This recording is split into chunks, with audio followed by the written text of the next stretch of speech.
Time for him to go. He has to go. He has to go tonight. There's no more excuses. There's no hiding behind this.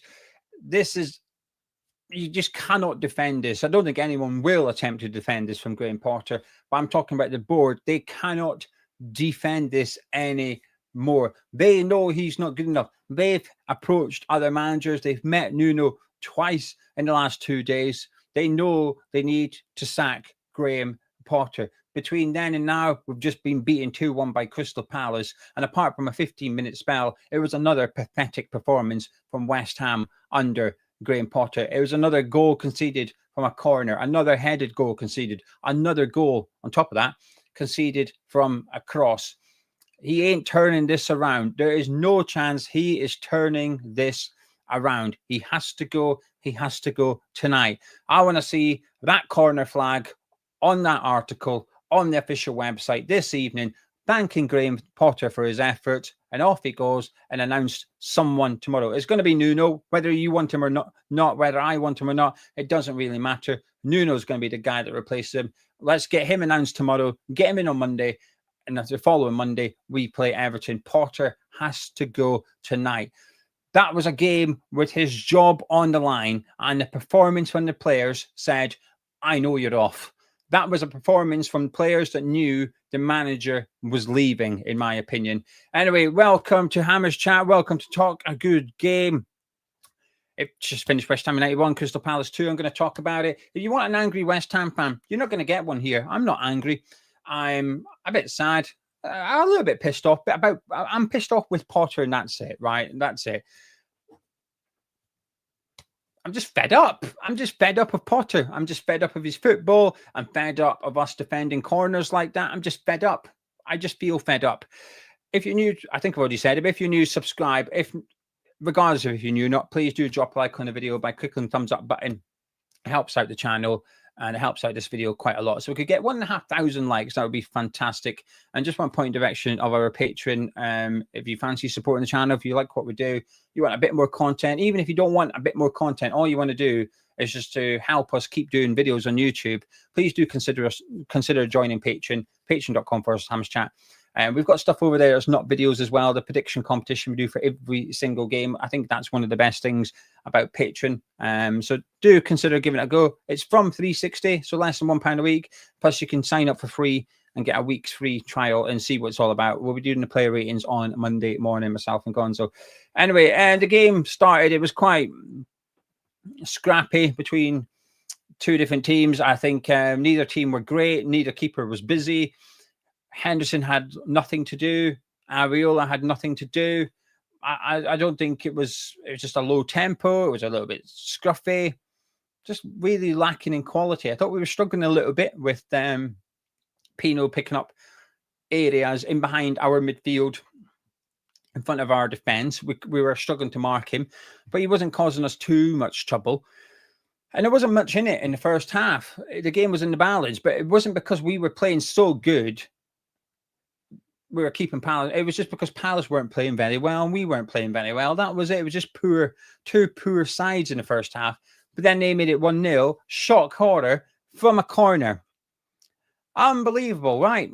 I think it was the 5th or 6th corner. Commander whipped it in from our right back position. So Crystal Palace was left. In swinger with his right foot to the back post. Mark Gay was there. Don't know who was meant to be tracking him, potentially Juve, but I need to see it back. Believe you me, I'm going to have those receipts tomorrow for the debrief show. I'm bringing receipts for these set pieces. Mark Gay, free header at the back post. Hit Max Kilman in the back of the head.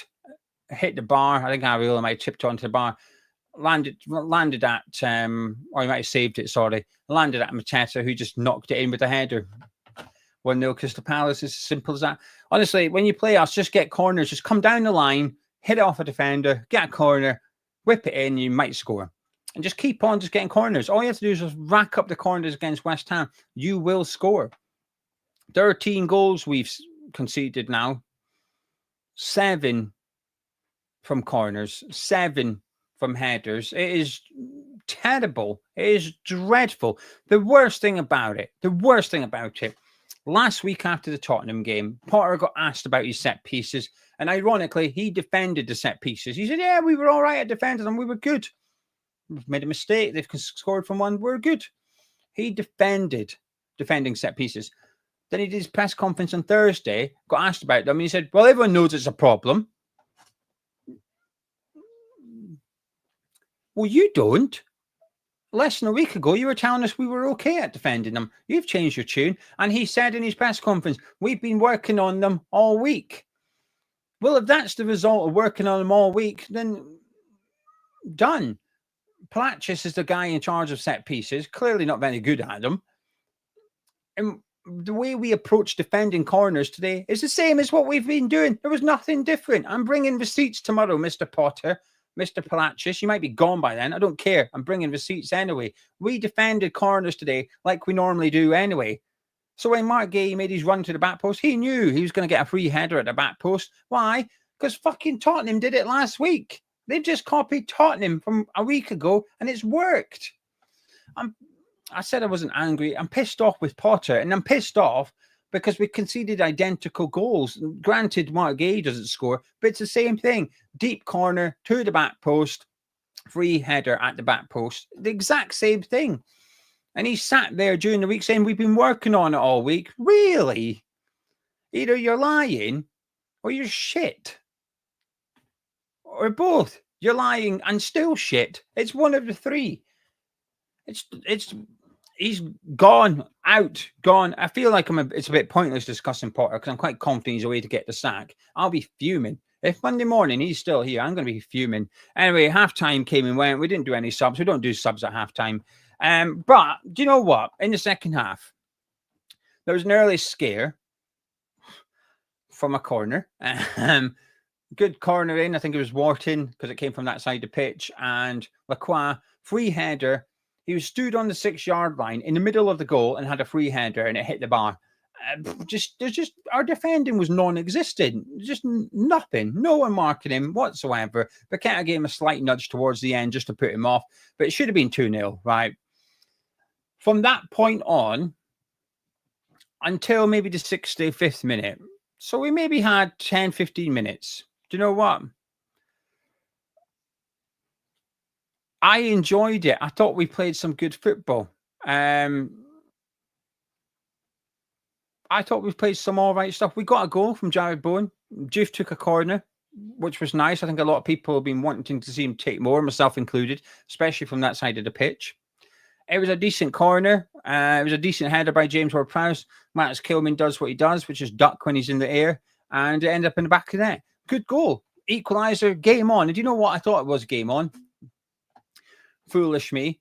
But I actually thought we started to play some good stuff. I thought we were getting some good crosses into the box. I think had Callum Wilson been able to run, we might have scored. And he had a couple of opportunities in the first half. One, he was just too slow.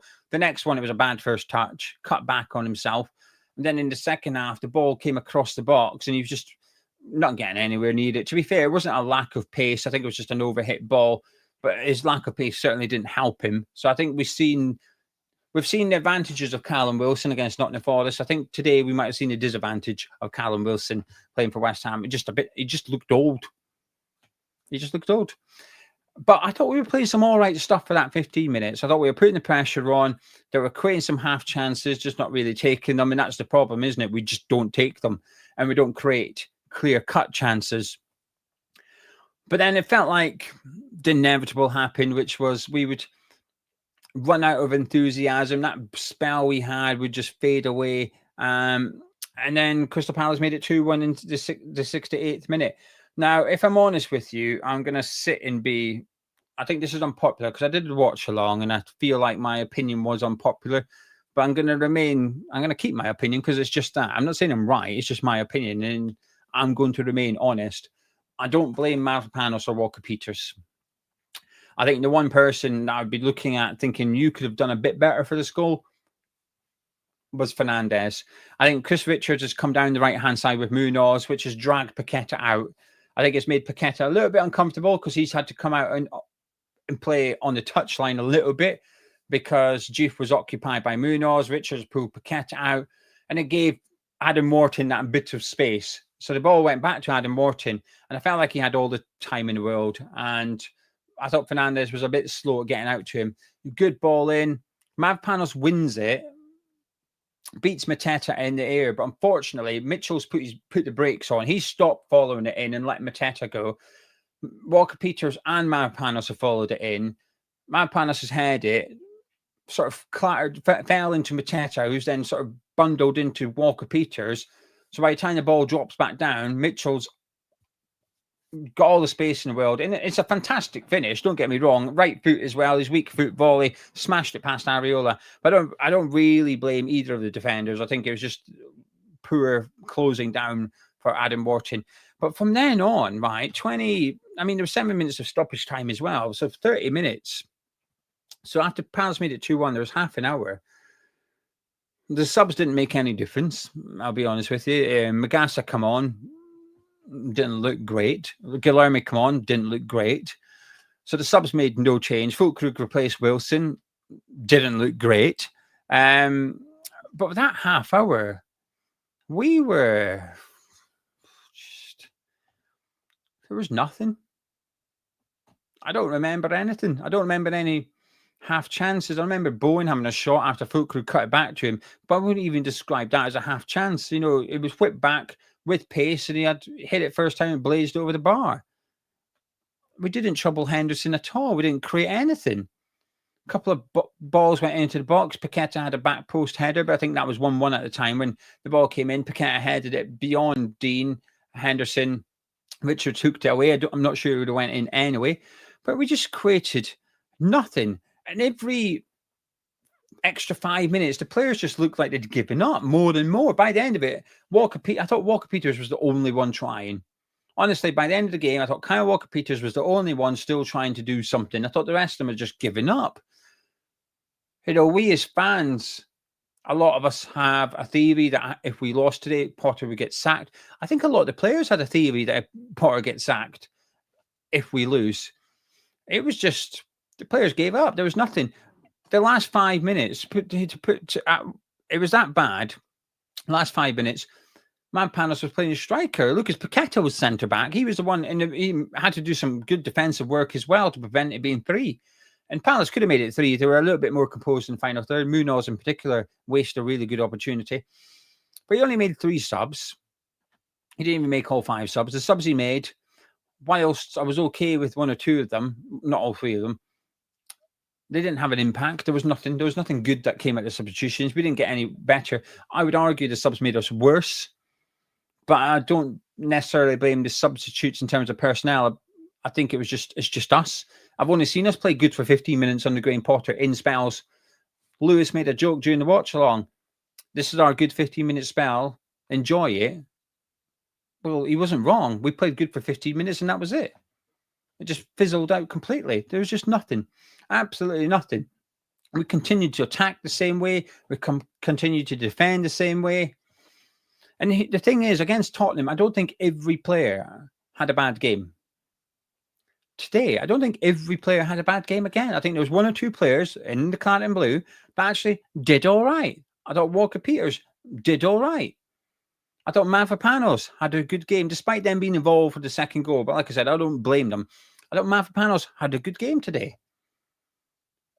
Not many others did. I think there was a few that was a little bit quiet. I thought Fernandez had a quiet second half. I thought Wilson struggled a little bit. Somerville looked bright, but just held onto the ball for too long. I thought Juve had a good game. But you look at the manager and think, well, you're going to have to do something. Your subs, your tactics, you're going to have to do something to allow us to go on and get something out of this match. There was just nothing. It was like for like changes. Just continue with the same tactics, same way of playing, and just hope something would work, and it didn't.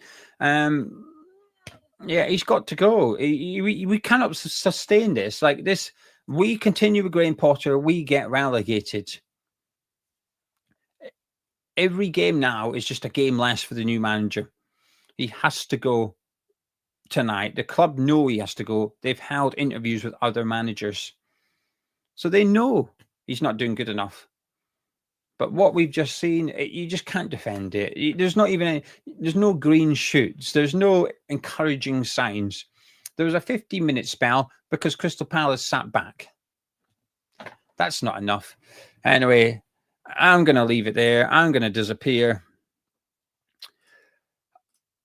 I'm not that angry. I know I had a little rant about set pieces, but that's because of set pieces, right? But I should feel okay right now. Fed up, but I feel okay. And the reason I feel okay is because I think he's going to get sacked. And sometimes I feel sad when a manager gets sacked. Like when Slav got sacked, I felt sad. But tonight, if that flag comes out and Potter's gone, I'll actually be pleased. I will be happy. And I feel relieved.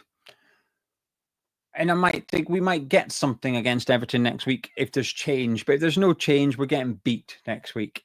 And we're getting beat the week after against Arsenal. We need change. We need a lot of change at the football club. And some of that change is a bit more long-term. And there was protest today to try and force that change. But there's also change in the short term. And that starts now. And that starts with Graham Potter. He's got to go. He has to go.